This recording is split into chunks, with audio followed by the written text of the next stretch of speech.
주의 팔을 의지함이라.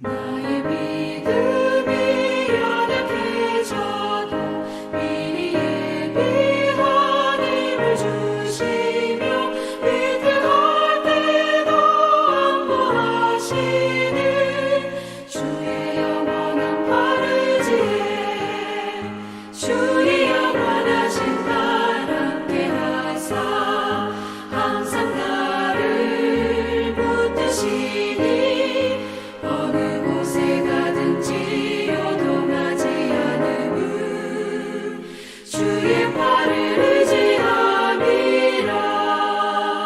능지 못한 것 주께 없으니 나의 일생을 주께 맡기면 나의 모든 짐 대신 지시는 주의 영원한 팔 의지해 주의 영원하신 팔 함께 하사 항상 나를 붙드시니 어느 곳에 가든지 요동하지 않음은 주의 팔을 의지함이라.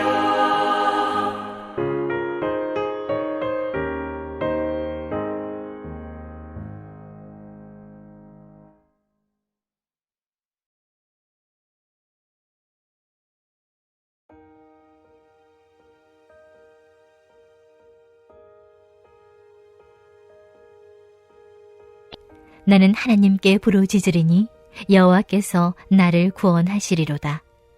저녁과 아침과 정오에 내가 근심하여 탄식하리니 여호와께서 내 소리를 들으시리로다. 나를 대적하는 자 많더니 나를 치는 전쟁에서 그가 내 생명을 구원하사 평안하게 하셨도다. 옛부터 계시는 하나님이 들으시고 그들을 낮추시리이다. 셀라. 그들은 변하지 아니하며 하나님을 경외하지 아니함이니이다.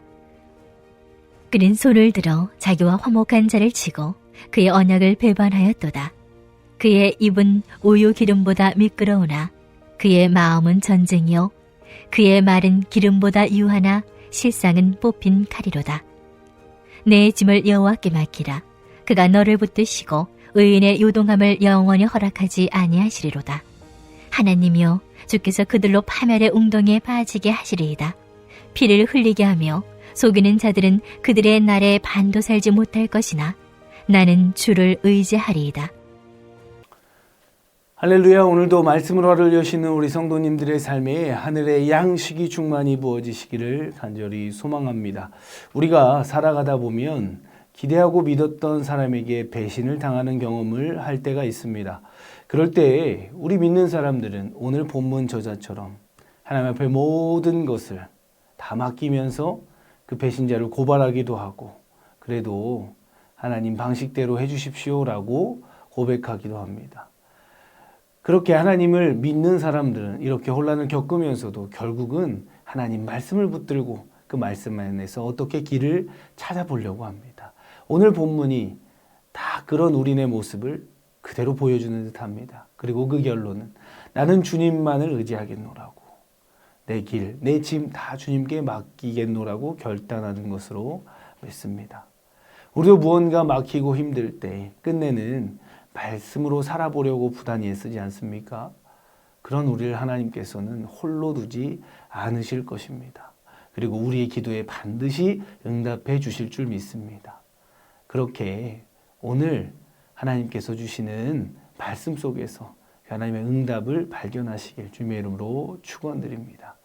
오늘 본문 말씀은 그 배경을 두고 몇몇 학자들이 말하기를 사무엘하 15장에 나오는 이야기, 즉 다윗이 다윗의 아들 압살롬에게 당한 반란, 자신의 참모였던 아히도벨에게 당한 배신을 두고 쓴 시라고 말합니다. 아들이 배신을 하고 참모가 배신을 하는 그런 사건을 겪으면 여러분은 어떠시겠습니까? 오늘 본문 저자처럼 저도 막 속이 뒤집어지고 잠도 못 자고 화도 내고 하나님께 따져붙기도 하고 너무 힘들고 아프니 하나님께서 좀 책임져 달라고 떼쓰기도 할 것 같습니다. 그런 묵상을 하던 중에 문득 이런 마음이 들었습니다. 떼쓰는 것이 과연 하나님께 짐을 맡기는 것인가, 의지하는 것일까 했던 것이죠. 22절 말씀에서처럼 다윗은 진정으로 짐을 여호와께 맡긴 것인가? 23절의 말씀처럼 다윗은 진정으로 주를 의지하는 것이 맞는가 하는 질문이 생겼던 것입니다. 사랑하는 성도님들, 진정으로 우리가 여호와 하나님께 우리의 짐을 맡긴다는 것은 무엇입니까? 또 주님을 의지한다는 것은 무엇이겠습니까? 나는 하나님께 이제 다 맡겨드렸으니 나는 이제 아무것도 안 해도 된다, 이런 의미일까요? 아니면 하나님께 다 맡겨드리는 것은 오히려 더 열심히 하나님의 일을 해야 한다는 뜻일까요? 바로 후자일 것입니다. 마태복음 11장에서는 수고하고 무거운 짐진 자들아 다 내게로 오라, 내가 너희를 쉬게 하리라 라고 예수님께서 말씀해 주셨습니다. 당연히 예수님 안에서는 수고하고 무거운 짐진 자들이 쉬게 될 줄 믿습니다. 그러나 우리 그리스도인들은 거기에 멈추지 않습니다.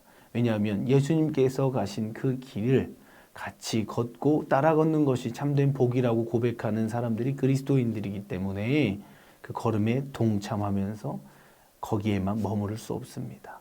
오히려 우리도 세상을 향해서, 이웃을 향해서 수고하고 무거운 짐진 자들아 다 내게로 와라, 내가 너희를 쉬게 해주겠다 하는 데까지 나가게 될 것입니다. 그러므로 진짜 예수를 만난 사람들, 예수님을 따르는 사람들은 하나님께 짐을 맡기고 아무것도 안 하면서 가만히 있는 게 아닙니다. 하나님께 내 모든 것을 다 걸어 맡기었기에 오히려 하나님께서 원하시는 삶을 살아가게 될 것입니다.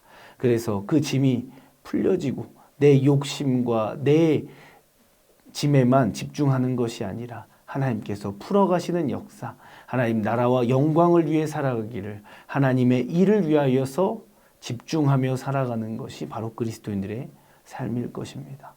우리 그리스도인들은 예수님을 만나서 짐이 가벼워졌고 참된 쉼을 얻은 사람들입니다. 그래서 우리는 더 이상 예수님께 우리의 짐을 대신 지우는 게 아닙니다. 오히려 예수님의 짐을 함께 지면서 예수님의 짐을 덜어가며 나아가 이웃과 세상의 짐까지 대신 짊어져서 이웃과 세상을 살려내는 사람들입니다.